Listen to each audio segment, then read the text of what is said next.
দেহাল পূজাটো তাৰমানে প্ৰত্যেক বছৰেই কৰোঁ আৰু কোনোবা বছৰ কিবা অসুবিধা থাকিলে মানে হয়তো মানে হেৰি কৰোঁ আৰু তেতিয়া মানে নৈবদ্য হিচাপে কৰা যায় বলি বিধান নকৰাকৈ কিন্তু এইবাৰ বলি বিধান হ'ব এইবাৰ কিন্তু 4 দিনীয়া কাৰ্যসূচীৰে লৈছোঁ প্ৰথম দিনা আমি বেৰকিলুট কৰিলোঁ তাৰমানে গোটেই ৰাইজে শুদ্ধিকৰণ কৰিলোঁ তাৰপিছত যোৱাকালি আমাৰ প্ৰথম মাংগলিক এটা মানে হেৰি কৰা হয় শিৱক তেওঁক মানে অনুমোদন এটা লোৱা নিচিনা হয় আৰু এইটো নৈবদ্য দিয়া হয় তেতিয়া বলি বিধান নহয় আজি কিন্তু বলি বিধান হ'ব দেৱীৰ নামত মা কালিকা আছে মা চণ্ডী আছে মা জগদাত্ৰী আছে তাৰপিছত গৰখীয়া বুলি এটা আছে এনেকুৱা ধৰণৰকৈ আমাৰ দেহাল পূজাটো কেইবাটাও ভাগত হেৰি হয় তাৰমানে ইয়াতে দেৱীৰ 10 অৱতাৰৰ ওপৰতে আচলতে পূজা পাঠবিলাক হয় আমাৰ ক'ব গ'লে আৰু এইধৰণে আমি পূজাটো কৰোঁ আজি 3 তাৰপিছত অহাকালি আৰু আমাৰ খোৱা লোৱা আছে আৰু কিমানমান ভক্তৰ তাৰমানে আচলতে এইটো আমাৰ এখন গাঁৱত প্ৰত্যেকখন গাঁৱত আমাৰ দেওশাল আছে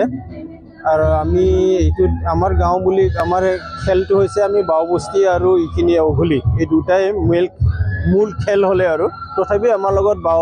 পাথৰ পাৰিৰো কেইঘৰমান আছে তাৰপিছত আৰু হাটগাঁৱৰ ফালে কেইঘৰমান আছে আৰু আমাৰ ইয়াৰ পৰা উঠি যোৱা আমাৰ বীৰকুচিত কেইঘৰমান আছে এনেকুৱা মিলি প্ৰায় 50-52 ঘৰমান মানুহ ইয়াতে তাৰমানে পৰিয়ালে তাৰমানে ইয়াত অংশগ্ৰহণ মংগলৰ কাৰণে আমি পূজাটো কৰি আছোঁ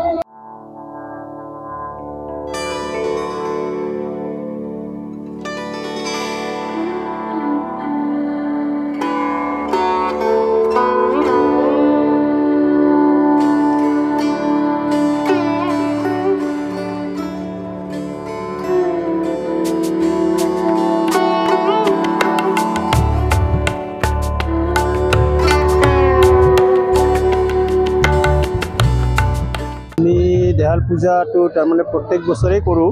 আৰু কোনোবা বছৰ কিবা অসুবিধা থাকিলে মানে হয়তো মানে হেৰি কৰোঁ আৰু তেতিয়া মানে নৈবদ্য হিচাপে কৰা যায় বলি বিধান নকৰাকৈ কিন্তু এইবাৰ বলি বিধান হ'ব এইবাৰ কিন্তু 4 দিনীয়া কাৰ্যসূচীৰে লৈছোঁ প্ৰথম দিনা আমি বেৰকিলুট কৰিলোঁ তাৰমানে যিকোনো খবৰৰ বাবে যোগাযোগ কৰক 7099017330 লগতে 7099017110 নম্বৰত যিকোনো খবৰৰ বাবে যোগাযোগ কৰক 7099017330 লগতে 7099017110 নম্বৰত